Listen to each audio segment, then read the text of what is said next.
Did you know that half of all children in medieval Europe never lived past the age of 10? For parents, the birth of a baby was a moment of joy, but also a moment of dread.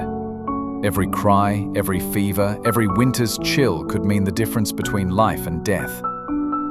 Imagine cradling your newborn, knowing that the odds were stacked against them. There were no vaccines, no antibiotics, not even the basic understanding of germs. And yet, families survived. Some children grew up to become knights, queens, and peasants who shaped the world we inherited today. So how did they do it? Without modern medicine, how did medieval parents care for their babies? And how did those babies survive at all?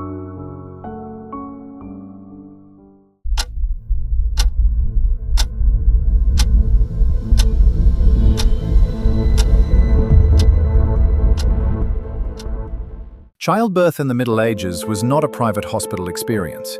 It was a community affair, and often a dangerous one. Most babies were delivered by midwives, women who carried generations of practical knowledge, herbal remedies, and rituals. For peasants, these midwives were the only option. But for noble families, a physician or even a monk might be called in, though their expertise was often limited and sometimes harmful. The birthing room was prepared carefully. Windows were shuttered, fires lit, and charms hung to ward off evil spirits thought to lurk near vulnerable mothers and infants. Candles flickered while women prayed to saints for a safe delivery. And still, the risks were enormous. With no understanding of infection or hygiene, complications like blood loss, fevers, or breech births were often fatal. For many women, childbirth was the most dangerous moment of their lives. The newborn faced immediate danger too. Premature babies rarely survived, and even healthy infants were at risk from cold, hunger, or disease. That's why baptism happened almost instantly after birth. Families believed that if a child died unbaptized, their soul was lost. So priests rushed to perform the rite, sometimes within hours of delivery. To us, birth marks a joyful beginning. But in the Middle Ages, it was a moment balanced on a knife's edge, between celebration and tragedy, hope and despair. Once a baby was born, the real challenge began, keeping them alive. Most mothers breastfed, but if she was unable, families turned to wet nurses. Women paid to nurse other people's children. Among the wealthy, this was even fashionable, though it sometimes weakened the bond between mother and child. For desperate families, animal milk from goats or sheep was used, but without sterilization, it often led to sickness. To keep babies safe, they were almost always swaddled tightly in cloth, arms pinned to their sides. Parents believed this kept the child's body straight and strong and protected them from harm. A swaddled baby could be left in a cradle, hung from a beam, or even strapped to the mother's back while she worked in the fields. But life inside a medieval home was full of dangers. Most families lived in one smoky room with an open hearth burning in the center, animals wandering in and out, and no real separation between adults and children. A crawling baby might roll too close to the fire or be trampled by livestock.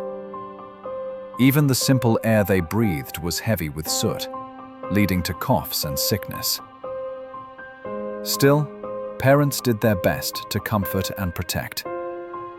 Babies were rocked in wooden cradles, soothed with lullabies, and wrapped in furs to keep out the winter cold. It was a constant struggle between love and survival, raising a child in a world where danger was always close at hand.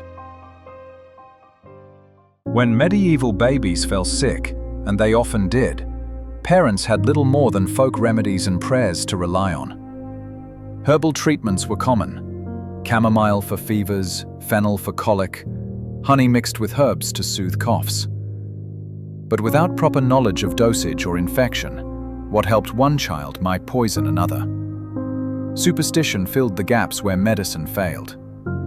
Parents tied amulets and charms around their babies' necks, believing they could ward off evil spirits or the evil eye. Some hung wolf teeth or pieces of iron above the cradle, hoping to scare away demons thought to lurk near newborns. Priests and mothers alike whispered prayers, desperate for divine protection. But the greatest threat wasn't spirits. It was ignorance of hygiene. With no understanding of germs, dirty water was given freely, wounds were rarely cleaned, and cramped, smoky homes spread disease rapidly. Simple illnesses like diarrhea or pneumonia could be fatal within days. The results were devastating. Historians estimate that 1 in 3 babies never reached their first birthday, and nearly half of all children died before the age of 10. In such a world, childhood was not taken for granted. It was fragile, fleeting, and often heartbreakingly short. Parents loved their children, but they lived with the constant knowledge that tomorrow was never guaranteed. In the Middle Ages, childhood was shockingly short. By the age of 7, sometimes even earlier, children were often treated as little adults. Once a child could walk and talk, they were expected to contribute to the household, whether it meant tending animals, carrying water, or helping in the fields. Play existed, but work came first. Mothers took the lead in early years, teaching faith, language, and basic tasks. Fathers, especially in peasant families, introduced discipline and labor, training boys in farming, crafts, or soldiering, while girls often learned cooking, weaving, and child-rearing from their mothers. Discipline could be harsh. The rod and physical punishment were seen as natural tools to shape a child's soul. But this wasn't without affection. Parents prayed for their children, celebrated their milestones, and mourned them deeply when they died. Love existed, but it was expressed alongside the stern belief that discipline was essential for salvation. Culturally, children were seen as gifts from God, yet also as flawed beings in need of correction. Medieval parents balanced tenderness with strictness, hoping to raise not just capable workers but faithful Christians. Childhood wasn't the sheltered stage we think of today. It was a brief apprenticeship for adult life, lived under the watchful eyes of both family and faith.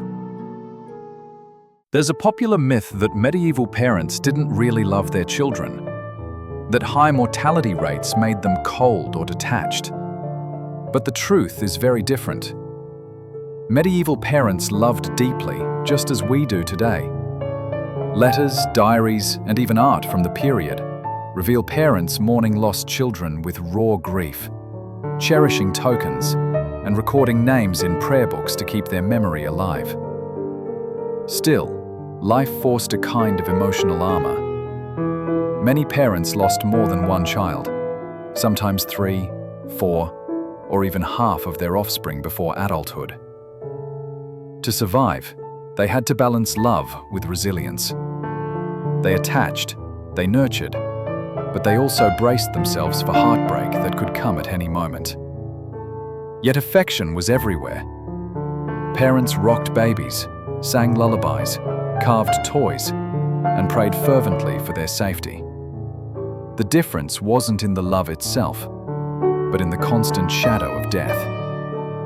For every family, joy was tempered by fear, and hope had to live side by side with sorrow.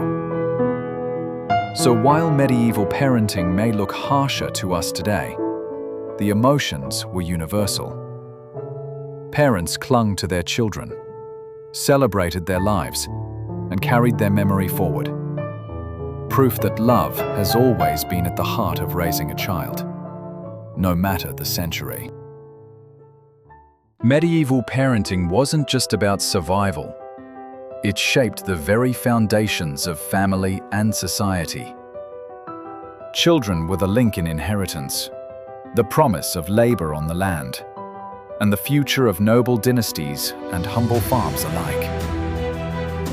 Families endured unthinkable losses, yet their resilience carried them forward. For every child lost, another survived. And those survivors became the ancestors who built villages, led kingdoms, and ultimately gave rise to us. Their stories remind us that even in an age of darkness and uncertainty, love and determination kept humanity alive.